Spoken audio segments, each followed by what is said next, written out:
Mr. Vice President of the International Assembly, Mr. Deputy Vice Head of State, Mr. Speaker, Mr. Secretary General, and members of the International Assembly, Mr. Chief Justice and members of the Supreme Court, members of the Cabinet, Mr. Chairman and members of the Special Military Tribunal, Mr. Chief of Staff and members of the Armed Forces of Liberia, Mr. Grant and members of the Diplomatic Corps, Mr. Chairman and members of the Special Election Commission, Superintendents of Counties, Panama clan, chiefs and elders, heads of business houses, prelates, fellow citizens, distinguished ladies and gentlemen.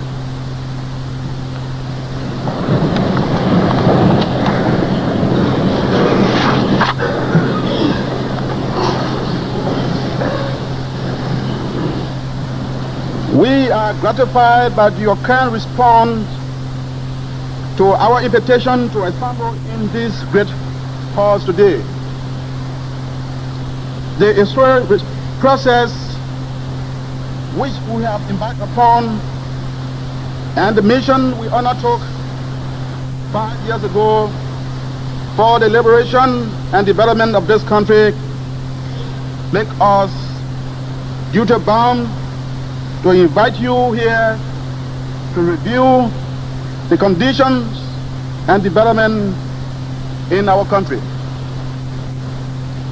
As we are about to embrace the advent of the new year and to open perhaps the most significant chapter in our forward march toward the Second Republic.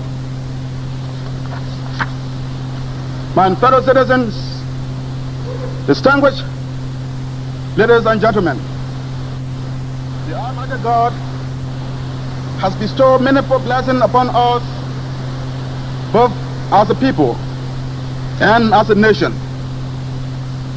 By His grace, we have survived many obstacles. We want to thank all of you, citizens and friends alike, for your efforts, prayers and concern in bringing about and maintaining peace and unity in this country. After more than 133 years of independence, the system of government in this country has ceased to be response to the needs and aspirations of the people. Very few people exercise almost absolute rule over the majority of our people. The gap between the government pronouncement and performance increasingly widening. The social contact between the government and the governed was rendered meaningless.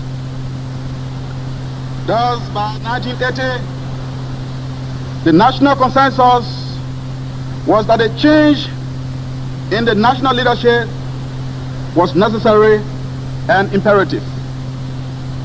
Consequently, that having determined that all avenues to peaceful change were closed, the men and women of the Armed Forces of Liberia, under the leadership of 17 gallant non-commissioned officers, overthrew the True Whig Party government on April 12, 1980, and the great setback it has brought upon the nation.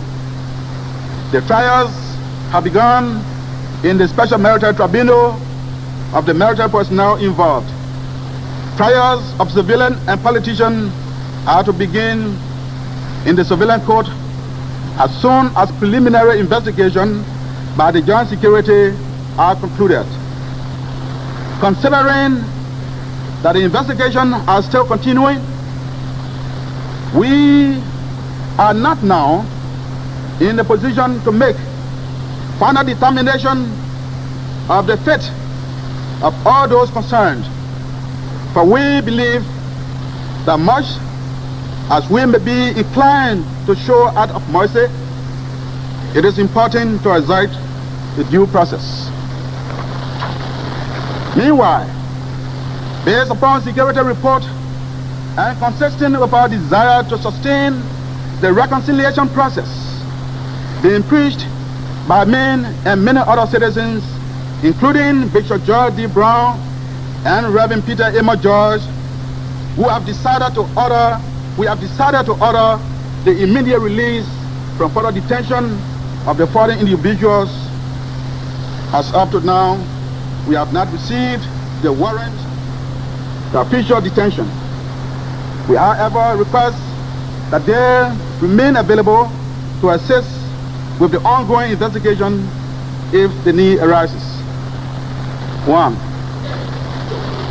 Sam E. Matadi, Asetobe, Konkole Zagba, Boama Yabauro, Rufo Mesa, Jim Faya, Tuan Wule, Emmanuel S. Kroman, Emmanuel L. Shaw, J. Rudolph Grants, Eric Attorney Brown Sherman, E. H. Brooks, Arne A. Jenkins, and Kwame A. Clement.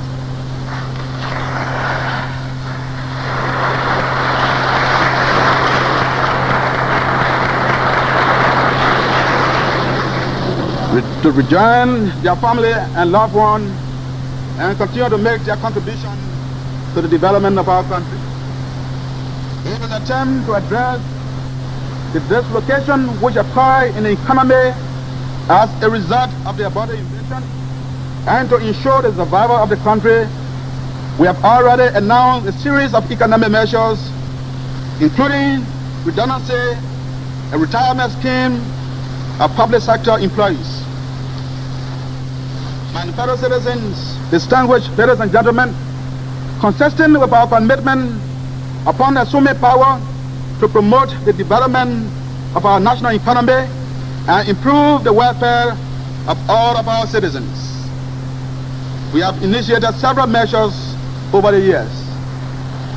From 1981 up to now, we have sought to revitalize the economy by encouraging greater foreign investment and instituting such measures as the National Saving Bond Scheme, across-the-board reduction in the salary of public sector employees, factor expenditure control, and the retirement and retrenchment of civil servants, among others. Regrettably, all of these measures have yielded little results. Additionally, we have observed that many of these measures, rather than bringing about improvement in the quality of life for our people, are contributing to a decline in the living standard of the people, as well as imposing increasing hardship on them.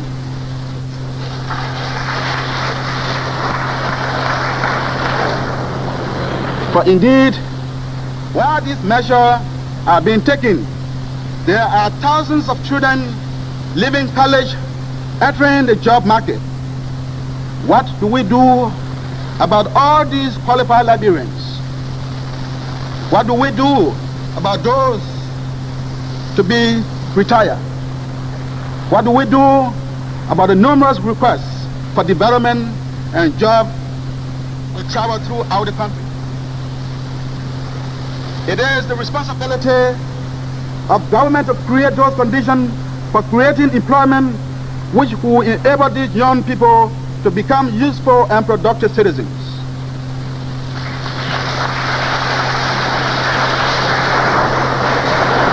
It was in this light that in my speech to the International Assembly and the Liberian people in general on the 5th of this month, I alluded to the fact that other measures which require fundamental changes in our thinking and attitude will have to be resorted to. in this interdependent world, we have come to realize that no nation can truly develop and prosper in isolation, but require the full participation of all people. It is the responsibility of the government and people to determine what could be in the best interest. We have become increasingly convinced that the place to start is with the land. Our people must develop and craft a re-identification of the concept and system of land tenure in this country. Traditionally, our people have nurtured a strong emotional attachment to the land. It was out of this strong emotional attachment to the land that the founding fathers enshrined in the Constitution of 1847. The provision restricting land ownership to citizens of this country who must be of Negro descent. While this strong emotional attachment to the land has been passed on from generation to generation until this day, yet our people have not adequately tapped the land to our national economic benefit and development.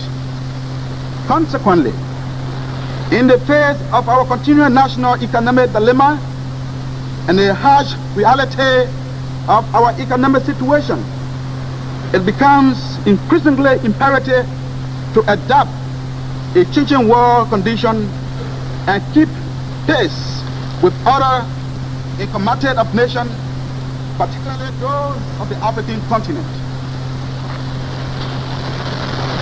We must create the atmosphere of free to the land to provide for its improvement, for investment and employment, whereby all to benefit.